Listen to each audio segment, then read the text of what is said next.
Hello, welcome to arms academy degree classes. ഇന്ന് നമ്മൾ പഠിക്കാൻ പോകുന്നത് സീറോ സം ഗെയിം എന്നുള്ള ഷോർട്ട് സ്റ്റോറിയാണ്. ഈ ഷോർട്ട് സ്റ്റോറി എഴുതിയിരിക്കുന്നത് ബിഫാസ് സെൻ ആണ്. ആൻഡ് നമ്മുടെ ടെക്സ്റ്റിലെ രണ്ടാമത്തെ ലെസണാണിത്. ഫസ്റ്റ് ലെസണായിട്ടുള്ള സ്കൂൾ ഫോർ സിമ്പതി ഞാൻ അപ്ലോഡ് ചെയ്തിട്ടുണ്ടായിരുന്നു. കാണാത്തവരുണ്ടെങ്കിൽ കാണുക. ആൻഡ് ഈ ഷോർട്ട് സ്റ്റോറി എന്ന് പറയുന്നത് ഫസ്റ്റ് ലുക്കിൽ നമുക്ക് ഭയങ്കര ടഫായിട്ട് തോന്നും. കാരണം ഈ ഷോർട്ട് സ്റ്റോറിയുടെ തീം അങ്ങനെയാണ്. സാധാരണ ഷോർട്ട് സ്റ്റോറിയിൽ നിന്ന് വളരെ ഡിഫറെൻ്റ് ആയിട്ടാണ് ഈ ഒരു ഷോർട്ട് സ്റ്റോറി എഴുതിയിരിക്കുന്നത്. ആൻഡ് ഈ ഷോർട്ട് സ്റ്റോറിയിൽ ഡിസ്കസ് ചെയ്യുന്നത് ഗ്ലോബലൈസേഷൻ്റെ ഇമ്പാക്റ്റാണ്. അതുമാത്രമല്ല, കുറേ അധികം കാര്യങ്ങൾ തേർഡ് വേൾഡ് കൺട്രിയുമായിട്ട് റിലേറ്റഡ് ആയിട്ടുള്ള കുറേ കാര്യങ്ങൾ ഡിസ്കസ് ചെയ്യുന്നുണ്ട്. അപ്പോൾ അത് എന്തൊക്കെയാണ് എന്ന് മനസ്സിലാക്കിയെങ്കിൽ മാത്രമേ നമുക്ക് ഈ ഷോർട്ട് സ്റ്റോറി നന്നായിട്ട് മനസ്സിലാവുകയുള്ളൂ.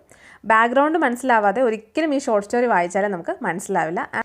സാധാരണ രീതിയിൽ സാധാരണ ഷോർട്ട് സ്റ്റോറീസ് വായിക്കുന്ന പോലെ ഈ ഷോർട്ട് സ്റ്റോറി വായിക്കാമെന്ന് വിചാരിച്ചാൽ നടക്കില്ല. കാരണം ഇതിൽ പറഞ്ഞിട്ടുള്ള കുറച്ച് ടേംസൊക്കെ നമ്മൾ പ്രോപ്പറായിട്ട് മനസ്സിലാക്കിയിരിക്കണം.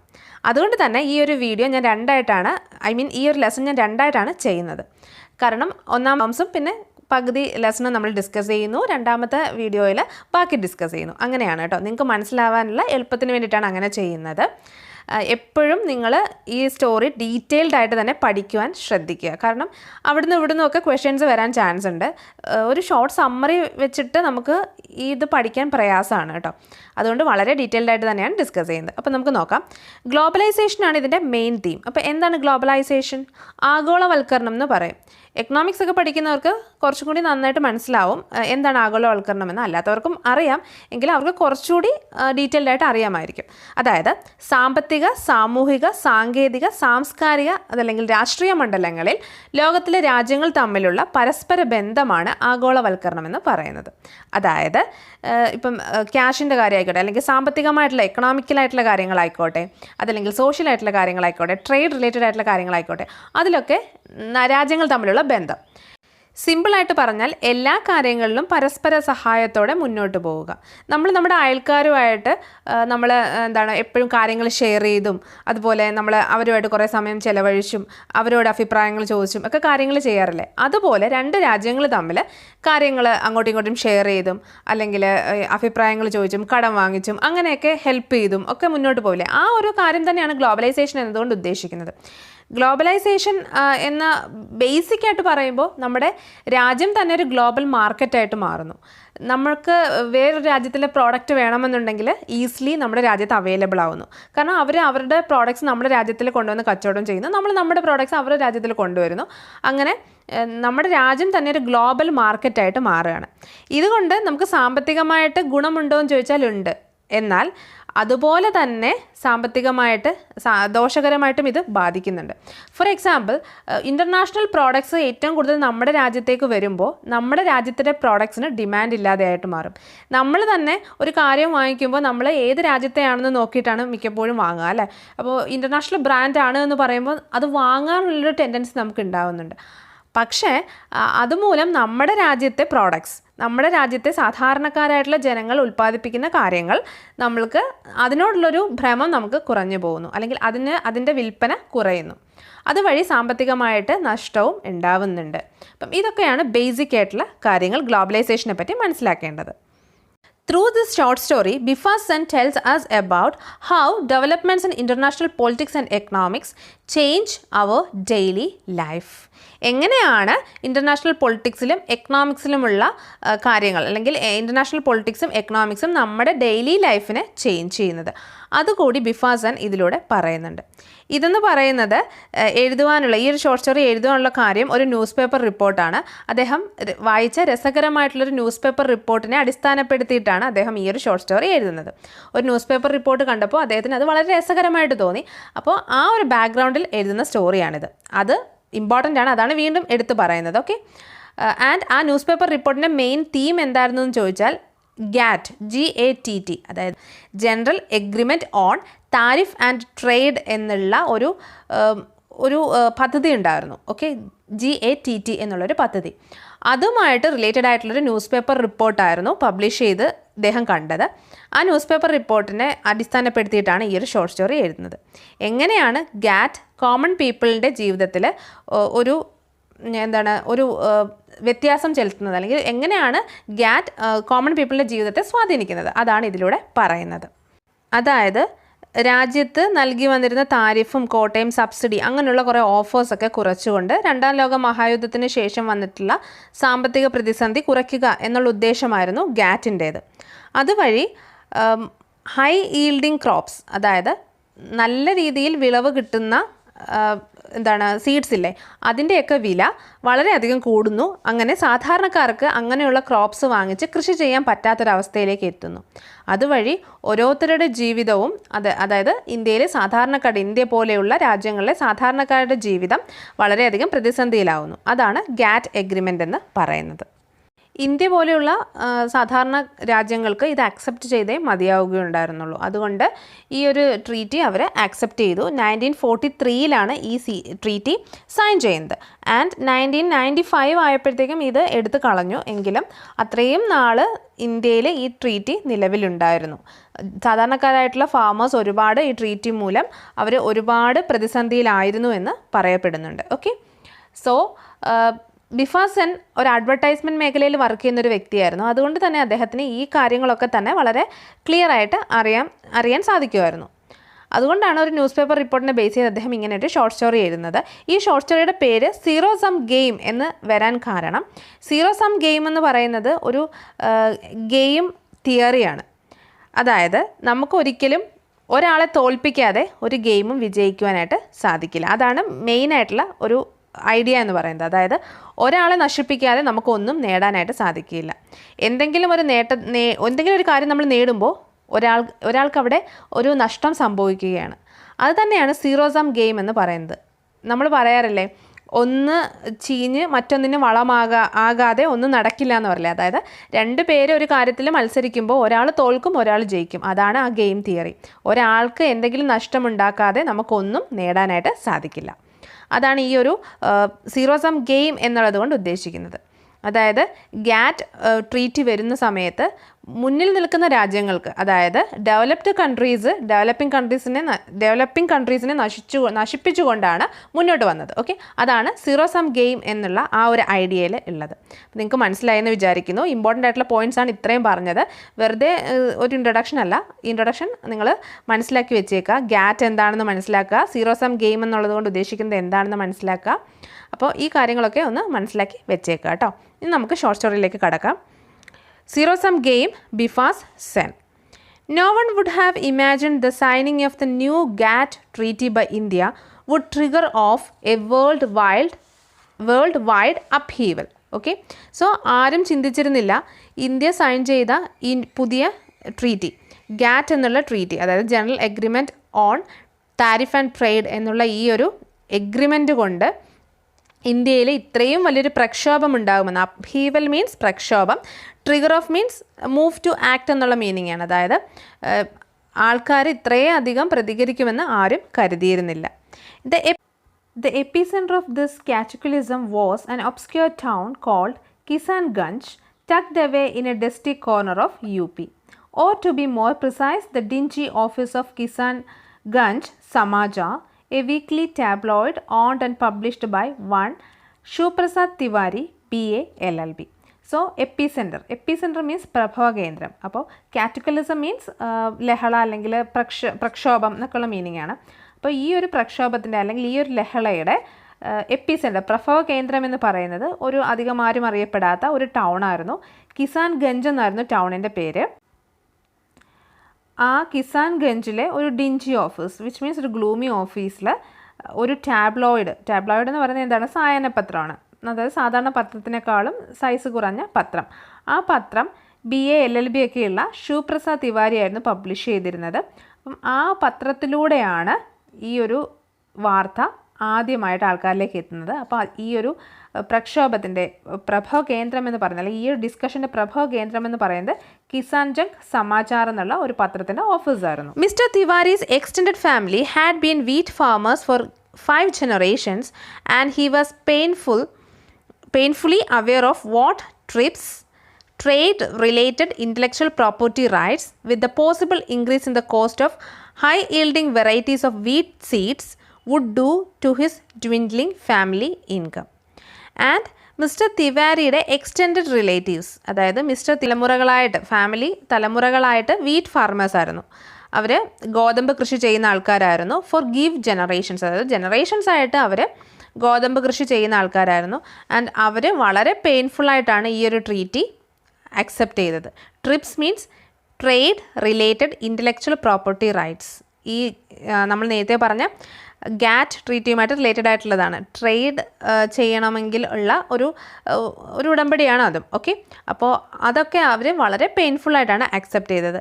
വിത്ത് the possible increase in the cost of high yielding varieties of wheat seeds would do to his dwindling family income. അപ്പോൾ ഈ ട്രീറ്റി പ്രകാരം ഹൈ yielding വെറൈറ്റി ആയിട്ടുള്ള വീറ്റ് സീഡ്സ്, അതായത് ഒരുപാട് നമുക്ക് ഒരുപാട് ഗോതമ്പ് പ്രൊഡ്യൂസ് ചെയ്യാൻ പറ്റുന്ന രീതിയിലുള്ള വിത്തിനങ്ങൾക്ക് വില കൂടുകയുണ്ടായി. അതുകൊണ്ട് തന്നെ അവർക്ക് അത്രയും കാശ് കൊടുത്ത് ആ വിത്തിനങ്ങൾ വാങ്ങിക്കേണ്ടതായിട്ട് വന്നു. അതുവഴി അവരുടെ വരുമാനം വളരെയധികം കുറയുകയും ചെയ്തു. And he gave vent to his feelings in an editorial which was essentially a tirade against brazeness of the Americans.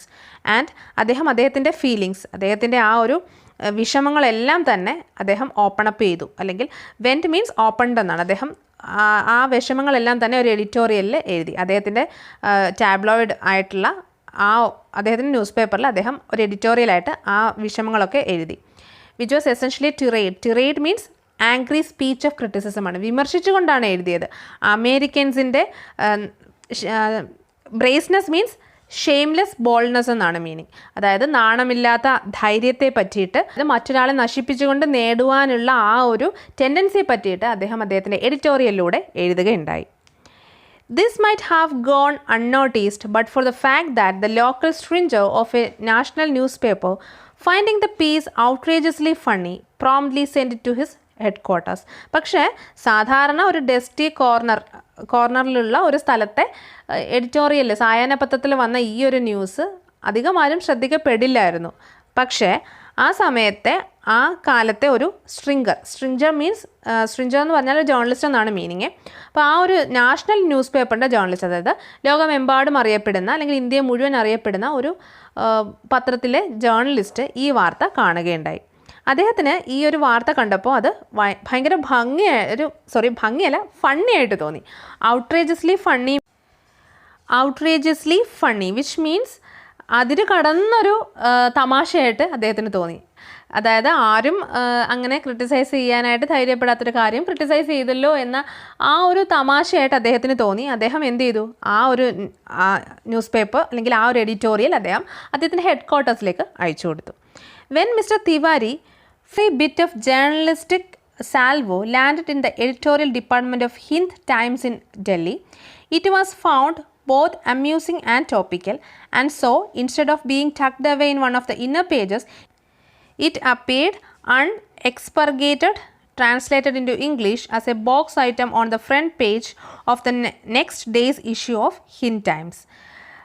പക്ഷേ മിസ്റ്റർ തിവാരിയുടെ ഈ ഒരു തമാശ കലർന്ന journalistic salvo means journalistic weapon, അതായത് തമാശ കലർന്ന ഈ ഒരു പത്രപ്രവർത്തനത്തിലൂടെയുള്ള ഈ ഒരു ആയുധം എഡിറ്റോറിയൽ ഡിപ്പാർട്ട്മെൻറ്റിൽ എത്തിയപ്പോൾ അവരെന്ത് ചെയ്തു, അവർക്ക് വളരെ അമ്യൂസിംഗ് ആയിട്ട് തോന്നി.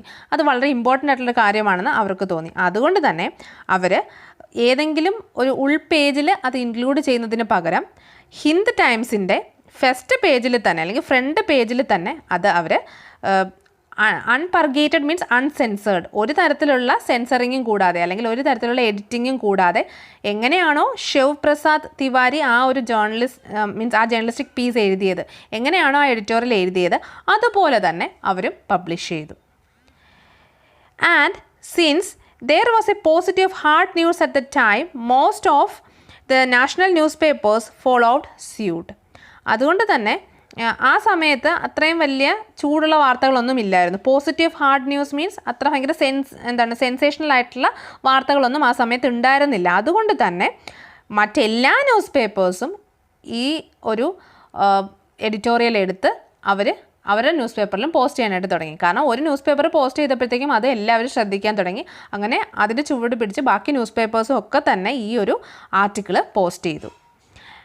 And instantly all hell broke loose, അതായത് താമസിയാതെ എല്ലാവരും ഈ കാര്യം ചർച്ച ചെയ്യാൻ തുടങ്ങിയെന്നാണ് പറയുന്നത്. അങ്ങനെ രാജ്യത്ത് മുഴുവൻ ഇതൊരു സെൻസേഷണൽ ന്യൂസായിട്ട് മാറി. To understand the reason for the pandemonium. Pandemonium means ബഹളം അല്ലെങ്കിൽ കലഹം എന്നുള്ളൊരു മീനിങ് ആണ് ഇവിടെ. So to understand the reason for the pandemonium, here is the full text of Mr. Tiwari's editorial. ശരിക്കും പാൻഡിമോണിയം എന്നുള്ളത് കൊണ്ട് നരകം എന്നാണ് ഉദ്ദേശിക്കുന്നത്. പക്ഷേ ഇവിടെ ബഹളം അല്ലെങ്കിൽ കലഹം എന്നുള്ളൊരു മീനിങ് ആണ്. സോ എന്തുകൊണ്ടാണ് ഇത്രയും ബഹളം അല്ലെങ്കിൽ കലഹം നമ്മുടെ രാജ്യത്ത് ഇതുമായിട്ട് റിലേറ്റഡ് ആയിട്ട് ചർച്ചകളൊക്കെ വന്നത് എന്നാണ് പറയുന്നത്. അത് മനസ്സിലാക്കണമെങ്കിൽ എന്താണ് മിസ്റ്റർ തിവാരി തൻ്റെ ന്യൂസ് പേപ്പർ ആർട്ടിക്കിളിലൂടെ പറഞ്ഞിരിക്കുന്നതെന്ന് നമ്മൾ മനസ്സിലാക്കണം.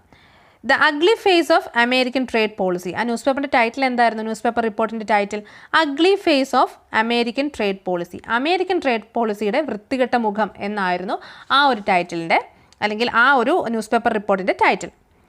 We in India have been growing wheat for more than 5,000 years, long before Columbus misnavigated his ship to an unknown continent and created all the confusion about Red Indians, West Indians and Indians.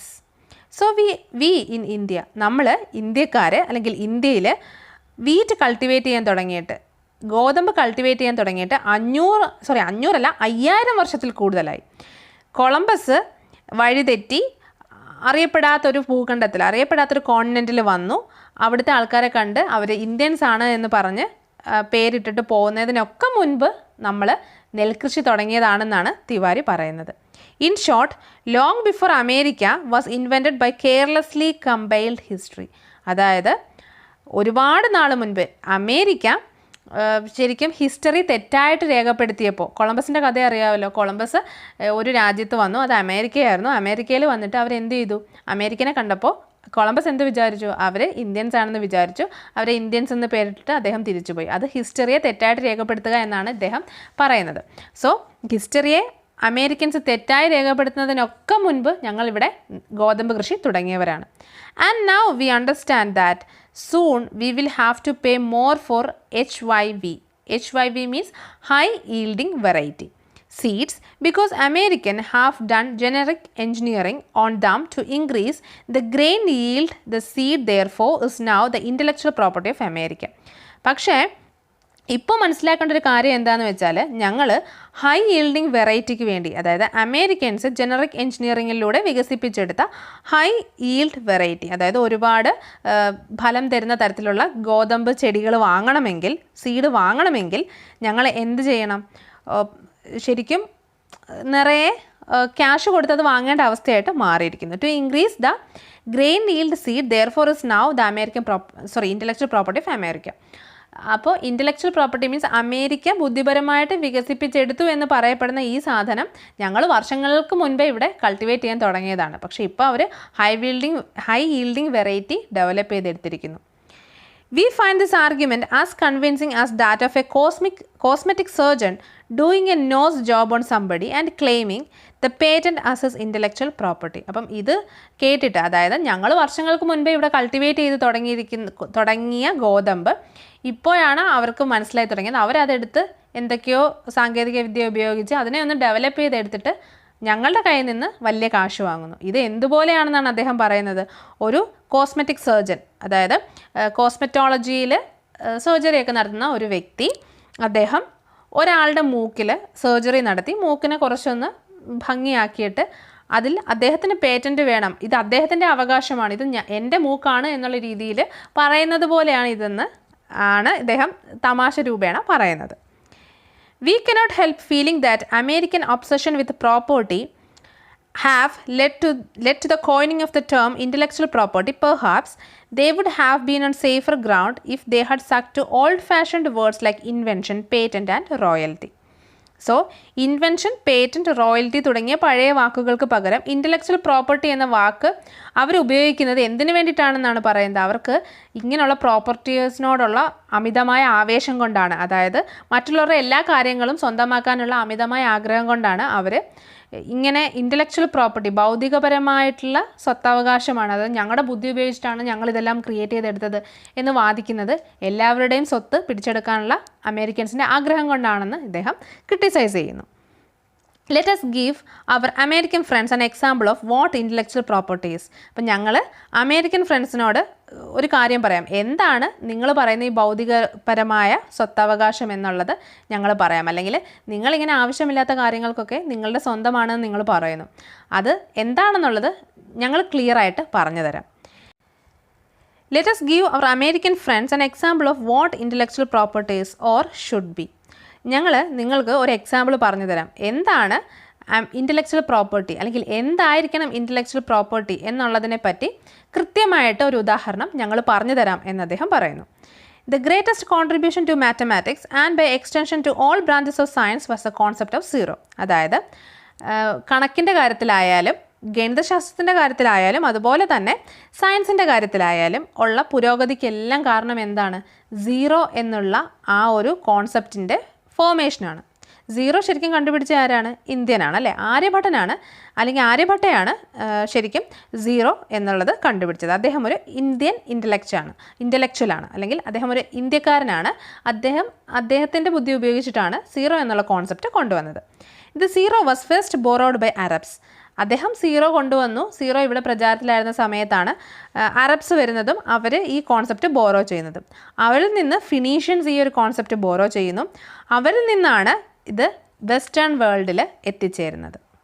Therefore, the intellectual property right to zero legally, morally and historically belongs to India and Indians. അതുകൊണ്ട് നിങ്ങൾ മനസ്സിലാക്കേണ്ട ഒരു കാര്യം, സീറോയുടെ intellectual property right legally ആയാലും morally ആയാലും historically ആയാലും ചരിത്രപരമായിട്ടായാലും നിയമപരമായിട്ടായാലും ഇനി എന്താണ് ഒരു നമ്മൾ മോറലി ആയാലും ഓക്കെ, അതൊക്കെ ആരിലാണ് ബിലോങ് ചെയ്തിരിക്കുന്നത്? ഇന്ത്യക്കാരിലും ഇന്ത്യൻസിലുമാണ്. ഞങ്ങൾക്കാണ് സീറോയുടെ അവകാശം.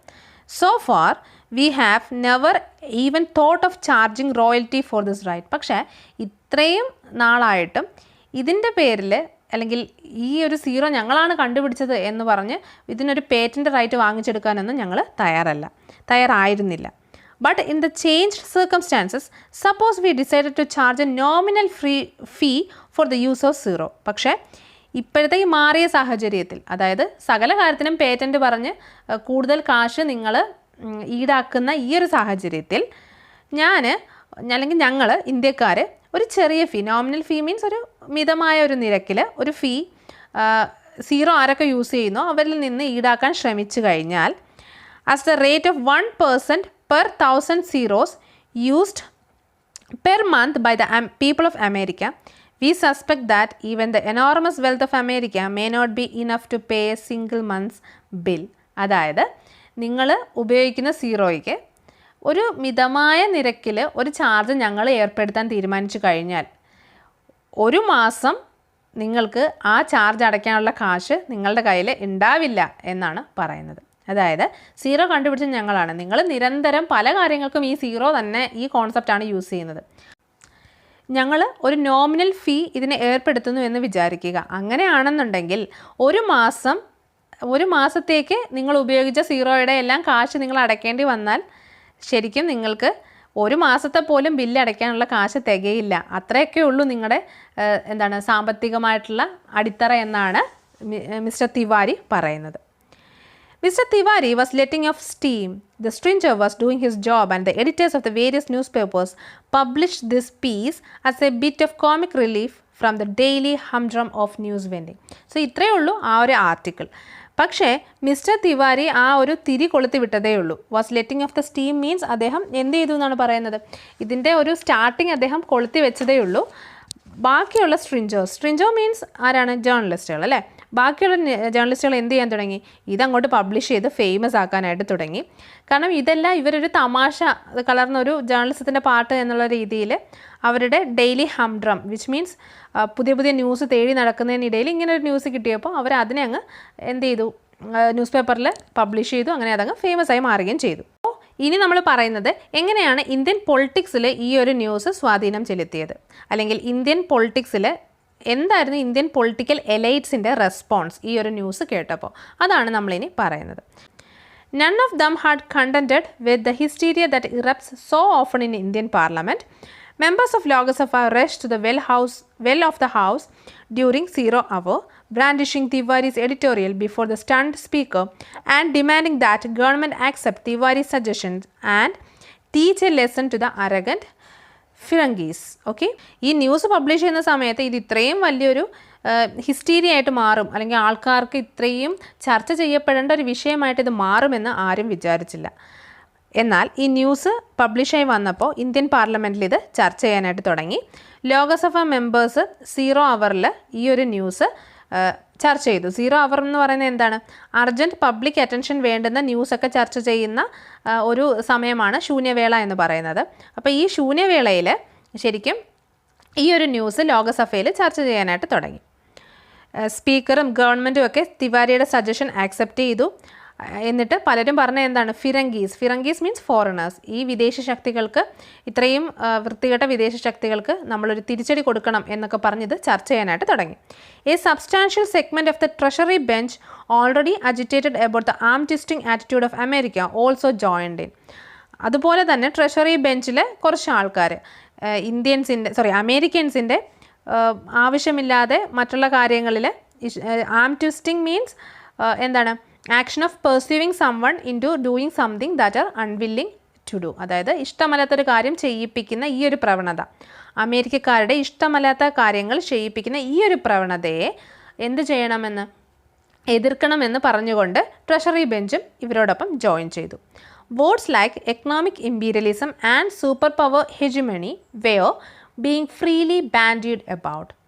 അതായത് എക്കണോമിക് ഇമ്പീരിയലിസം, സാമ്പത്തിക സാമ്രാജ്യത്വം, അതുപോലെ തന്നെ സൂപ്പർ പവർ ഹെജിമണി, സൂപ്പർ പവറിൻ്റെ ആധിപത്യം, ഇങ്ങനെയുള്ള വേർഡ്സൊക്കെ പറഞ്ഞുകൊണ്ട് ആൾക്കാർ, ബാൻഡീഡ് മീൻസ് ഡിസ്കസ്ഡ്, ആൾക്കാർ ഈ കാര്യങ്ങൾ ഡിസ്കസ് ചെയ്യാൻ തുടങ്ങി. അതായത് അമേരിക്കൻസ് ഈ ട്രീറ്റ് കൊണ്ടുവന്നതും ഹൈ ഈൽഡിങ് വെറൈറ്റി ആയിട്ടുള്ള വീറ്റിന് വില കൂട്ടിയതുമൊക്കെ അവരുടെ സാമ്പത്തിക സാമ്രാജ്യത്തിൻ്റെ ഭാഗമാണെന്നും അവരുടെ സൂപ്പർ പവർ ആണെന്നുള്ള ആധിപത്യത്തിൻ്റെ അഹങ്കാരമാണെന്നും ഒക്കെ പറഞ്ഞുകൊണ്ട് ആൾക്കാർ ഇത് വീണ്ടും ഡിസ്കസ് ചെയ്യാനായിട്ട് തുടങ്ങി. Business started again only after the speaker agreed to have a half-hour debate on the subject. വീണ്ടും ഇതിങ്ങനെ ചർച്ച ചെയ്യാൻ തുടങ്ങി. സ്പീക്കർ ഒരു അരമണിക്കൂറും കൂടി അനുവദിച്ച് തരാമെന്ന് പറഞ്ഞു. അങ്ങനെ വീണ്ടും ഇത് ഭയങ്കരമായിട്ട് ചർച്ച ചെയ്യാൻ തുടങ്ങി. The leader of the right wing nationalist launched into a lengthy diatribe. Diatribe means അധിക്ഷേപം. അപ്പോൾ ലീഡർ ഓഫ് ഒപ്പോസിഷൻ ലീഡറും എന്ത് ചെയ്തു? ഇതുമായിട്ട് ജോയിൻ ചെയ്തു. At a time he thundered, when the western worlds were populated by savages, only the genius of Hindu tradition could have. An unidentified heckler completed the sentence. So എന്താണ് പ്രതിപക്ഷ നേതാവ് എന്ത് പറയാൻ തുടങ്ങി? വെസ്റ്റേൺ വേൾഡ് കുറേ സാവേജസിനെ കൊണ്ട്, ഒരു വിവരവുമില്ലാത്ത കുറച്ച് ആൾക്കാരെ കൊണ്ട് നിറഞ്ഞിരിക്കുകയാണ്. ഹിന്ദു ട്രഡീഷൻ്റെ ജീനിയസ്, അതായത് ഇന്ത്യൻ പീപ്പിളിൻ്റെ ജീനിയസ് ആണ് അവർ വളച്ചൊടിച്ച് അവരുടേതാക്കി മാറ്റുന്നത് എന്നൊക്കെ പറഞ്ഞുകൊണ്ട് വളരെയധികം ചർച്ചകൾ അവിടെ നടക്കുവാനായിട്ട് തുടങ്ങി. A member from the minority community rose to point out that Aryabhata zero remained an intellectual abstraction but for Arab mathematics. The left front leader described the situation as another example of shameful exploitation by capitalist imperialist forces of not only the material resources of India but even its intellectual treasures. അത് മാത്രമല്ല, minority കമ്മ്യൂണിറ്റിയുടെ leader എന്ത് പറഞ്ഞു? ശരിക്കും അറബ്സും ഇത് influenced ആയിട്ടുണ്ട് എന്ന് പറയുന്നു. അതുപോലെ ലെഫ്റ്റ് ഫ്രണ്ട് ലീഡർ എന്താണ് പറഞ്ഞത്? മറ്റൊരു എക്സാമ്പിൾ അദ്ദേഹം ചൂണ്ടിക്കാണിച്ചു. Discuss the situation as another example. ഈ സിറ്റുവേഷനെ മറ്റൊരു എക്സാമ്പിളായിട്ട് കാണിച്ചു. ക്യാപിറ്റലിസ്റ്റ് ഇമ്പീരിയലിസ്റ്റ് ഫോഴ്സുകൾ ഇന്ത്യയുടെ മെറ്റീരിയൽ റിസോഴ്സസ് മാത്രമല്ല, അവർ ഇൻ്റലക്ച്വൽ റിസോഴ്സസും കൊള്ളയടിച്ചുകൊണ്ട് പോയി എന്ന് ലെഫ്റ്റ് ഫ്രണ്ട് ലീഡർ പറഞ്ഞു. അതായത് നമ്മുടെ സാമ്പത്തികപരമായിട്ട്, അല്ലെങ്കിൽ നമ്മുടെ സ്വത്ത് മാത്രമല്ല, സമ്പത്ത് മാത്രമല്ല, നമ്മുടെ ബുദ്ധിയും കൂടി അടിച്ചുകൊണ്ട് പോകാൻ ശ്രമിച്ചു എന്ന്, അല്ലെങ്കിൽ മോഷിച്ചുകൊണ്ട് പോകാൻ ശ്രമിച്ചു എന്ന് പറഞ്ഞു.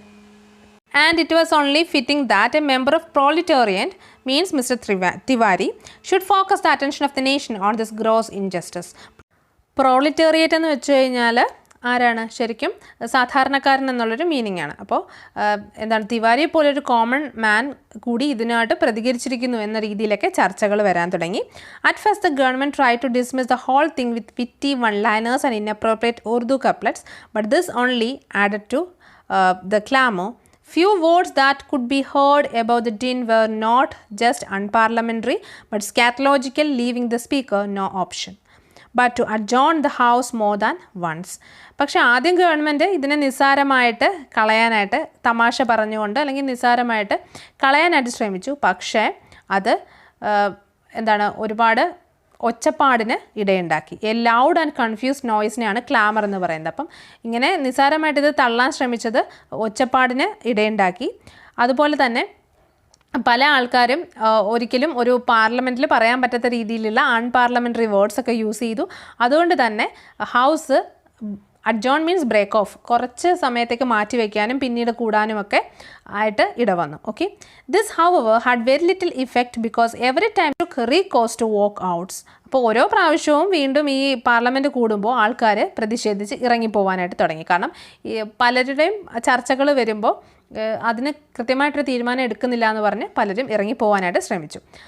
It was the last of these which left only the Speaker and the Prime Minister sitting forlornly in the vast empty hall that forced the issue. അവസാനം പലരും പ്രതിഷേധിച്ച് ഇറങ്ങിപ്പോയപ്പോൾ അവസാനം ആര് മാത്രമായെന്നാണ് പറയുന്നത്, സ്പീക്കറും പ്രൈം മിനിസ്റ്ററും മാത്രമായിട്ട് ആ എംപ്റ്റി ഹാളിൽ ആയി. The government agreed to constitute a joint parliamentary committee immediately to examine the entire issue and submit its report within 6 months. അങ്ങനെ ഗവൺമെൻറ് അവസാനം ഒരു JPC അതായത് ജോയിൻറ്റ് പാർലമെൻ്ററി കമ്മിറ്റിയെ നിയമിച്ചു. അവരോട് ഈ ഇഷ്യൂവിനെ പറ്റിയിട്ട് 6 മാസത്തിനുള്ളിൽ റിപ്പോർട്ട് സബ്മിറ്റ് ചെയ്യണമെന്ന് പറയുന്നു. The members accepted the suggestion with the proviso that the JPC be constituted within 12 hours and the terms of reference be drawn up simultaneously and the final report submitted to the House within next 78 hours. അത് മാത്രമല്ല, പക്ഷേ members അവസാനം ഇങ്ങനെ ഒരു സജഷനിൽ എത്തിച്ചേർന്നു. 72 മണിക്കൂർ കൊണ്ട് എന്ത് വേണമെന്ന് പറഞ്ഞു, ഈ ഒരു ന്യൂസ് സബ്മിറ്റ് ചെയ്യണമെന്ന് പറയുന്നു. By now the media initially skeptical, അതിന് മുന്നത്തെ സെൻറ്റൻസ് നമ്മൾ പറഞ്ഞില്ല. The fact that such speed of action was unheard of in the history of Indian parliament went unnoticed. അപ്പോൾ അതൊരു ഹ്യൂമറസ് ആയിട്ടുള്ളൊരു ലൈനാണ്. ഇന്ത്യൻ പാർലമെൻറ്റിനെ ഒന്ന് കളിയാക്കാണ്. ഇതുവരെ ഇത്രയും സ്പീഡ്ലി ഇന്ത്യൻ പാർലമെൻറ്റിൽ ഒരു കാര്യവും ഡിസ്കസ് ചെയ്തിട്ടില്ല എന്നും പറയുന്നത്, അത് ആക്ഷൻ വേണമെന്ന് പറഞ്ഞിട്ടില്ല എന്നും പറയുന്നു. അപ്പോൾ സ്പീഡി ആക്ഷന് വേണ്ടിയിട്ട് ഈ ഒരു ഇഷ്യൂ വഴി തെളിച്ചു എന്നും പറയുന്നു. Buy now the media initially sceptical and had also become infected by the virus of patriotism. The Aryabhatta Zero become front page banner headlines right across the country. അപ്പോൾ ഇനി പറയുന്നത്, അപ്പോൾ ഇത്രയും പറഞ്ഞത് പാർലമെൻറ്റിൻ്റെ ഇഷ്യൂസ് ആയിരുന്നു. പാർലമെൻറ്റിൽ ഇതെങ്ങനെയാണ് അവതരിപ്പിച്ചത്, അതിൻ്റെ റിസൾട്ട് എന്തായിരുന്നു എന്നുള്ളതാണ് ഇത്രയും പറഞ്ഞത്. ഇനി പറയുന്നത് മീഡിയയിൽ എങ്ങനെയാണ് ഈ ഒരു പ്രൊട്ടസ്റ്റ് വന്നത്, അല്ലെങ്കിൽ മീഡിയയുടെ ഇൻഫ്ലുവൻസ്, അല്ലെങ്കിൽ മീഡിയയിൽ എങ്ങനെയാണ് ഈ ഒരു പ്രൊട്ടസ്റ്റ് ഇൻഫ്ലുവൻസ് ചെയ്തതെന്നാണ്. മീഡിയ അറ്റ് ഫസ്റ്റ് സ്കെപ്റ്റിക്കലായിരുന്നു. ആദ്യം ചുമ്മാ ഒരു രസത്തിനാണ് ഈ ഒരു ന്യൂസ് പേപ്പർ റിപ്പോർട്ട് ഇട്ടത്. നമ്മൾ ആദ്യം പറഞ്ഞിരുന്നില്ലേ, അവർക്ക് വേറെ ജോലിയൊന്നും ഉണ്ടായിരുന്നില്ല, വേറെ ഇൻട്രസ്റ്റിംഗ് ആയിട്ടുള്ള ന്യൂസ് ഉണ്ടായിരുന്നില്ല. അതുകൊണ്ട് ഒരു ജേർണലിസ്റ്റ് ഇത് കണ്ടു, അദ്ദേഹം പബ്ലിഷ് ചെയ്തു, അത് കണ്ട് ബാക്കിയുള്ള ജേർണലിസ്റ്റുകളും പബ്ലിഷ് ചെയ്തു, അത്രയേ ഉണ്ടായിരുന്നുള്ളൂ. പക്ഷേ പിന്നീട് അതിനെ പാട്രിയോട്ടിസം, അതായത് രാജ്യസ്നേഹം എന്നുള്ളൊരു ലേബലിൽ ഇതങ്ങോട്ട് പടരാനായിട്ട് തുടങ്ങി. The Aryabhatta Zero became front page banner headlines right across the country. Aryabhatta Zero, അതായത് നമ്മുടെ ആര്യഭട്ടനാണ് സീറോ കണ്ടുപിടിച്ചത് എന്നുള്ള ആ ഒരു ഹെഡ്ലൈനോടുകൂടി ഈ ഒരു ന്യൂസ് ഇങ്ങനെ പരക്കുവാൻ തുടങ്ങി. International news agencies were quick to pick up the news and Shivprasad Tiwari's personal fulmination became thundering global news. Fulmination means എന്താണ്, പ്രൊട്ടസ്റ്റ് എന്നുള്ള മീനിങ് ആണ്. അപ്പോൾ ഇൻ്റർനാഷണൽ ന്യൂസ് ഏജൻസീസും ഈ ന്യൂസ് ഏറ്റെടുത്തു. അങ്ങനെ ശിവപ്രസാദ് തിവാരിയുടെ ഈ ഒരു പ്രൊട്ടസ്റ്റ് ലോകം മുഴുവൻ ഇടിമിന്നലായിട്ട് ലോകം മുഴുവൻ അറിയാനായിട്ട് തുടങ്ങി. In the diplomatic pouches of all the foreign embassies and consulates encrypt reports and analysis spread towards their respective capitals. So ഈ ഒരു news in diplomatic pouches means നയതന്ത്ര വിഭാഗങ്ങളിലൊക്കെ ഈ ന്യൂസ് പടരുവാനായിട്ട് തുടങ്ങി. അങ്ങനെ ഫോറിൻ കൺട്രിയിലും ഈ ന്യൂസ് വളരെ സ്പ്രെഡ് മീൻസ് സ്പീഡിൻ്റെ പാസ്റ്റ് ടെൻസ് ആണ്, വളരെ സ്പീഡിൽ ഈ ന്യൂസ് അവിടെയും സ്പ്രെഡായി. Longest of these understandably went out from American embassy. ഈ ന്യൂസ് അങ്ങനെ ആരുടെ കാതിലും എത്തി, അമേരിക്കൻ എംബസിയിലും എത്തി. ഓക്കെ, അപ്പം ഇത്രയും വെച്ചിട്ട് നമുക്ക് ഈ ഒരു ക്ലാസ് നിർത്താം. അപ്പോൾ നമ്മൾ ഡിസ്കസ് ചെയ്ത കാര്യങ്ങൾ എന്തൊക്കെയായിരുന്നു? ശിവപ്രസാദ് തിവാരി എഴുതിയ ഒരു ന്യൂസ്, ഗാറ്റ് ട്രീറ്റിയെ പറ്റിയിട്ടുള്ള ന്യൂസായിരുന്നു. അത് മീഡിയയിൽ ആദ്യം പാർലമെൻറ്റിൽ ഡിസ്കഷൻ വന്നു, പിന്നെ ഇൻ്റർനാഷണൽ മീഡിയയിലും അതിൻ്റെ ഡിസ്കഷൻ വന്നു. ഓക്കെ, അപ്പോൾ ബാക്കി നമുക്ക് അടുത്ത ക്ലാസ്സിൽ ഡിസ്കസ് ചെയ്യാം. ത്രോട്ട് ചെറിയ പ്രശ്നം ഉണ്ടായിരുന്നു, അപ്പോൾ എന്തെങ്കിലും ടങ് സ്ലിപ്സ് ഒക്കെ വന്നിട്ടുണ്ടെങ്കിൽ ക്ഷമിച്ചേക്കാം. അപ്പോൾ ഇത്രയേ ഉള്ളൂ. നമുക്ക് അടുത്ത വീഡിയോ ആയിട്ട് വീണ്ടും കാണാം. എന്തെങ്കിലും സംശയം ഉണ്ടെന്നുണ്ടെങ്കിൽ കമൻറ്റ് ബോക്സിൽ ചോദിക്കുക, അതല്ലെങ്കിൽ മെയിൽ ചെയ്ത് ചോദിക്കുക കേട്ടോ. Happy learning and thank you.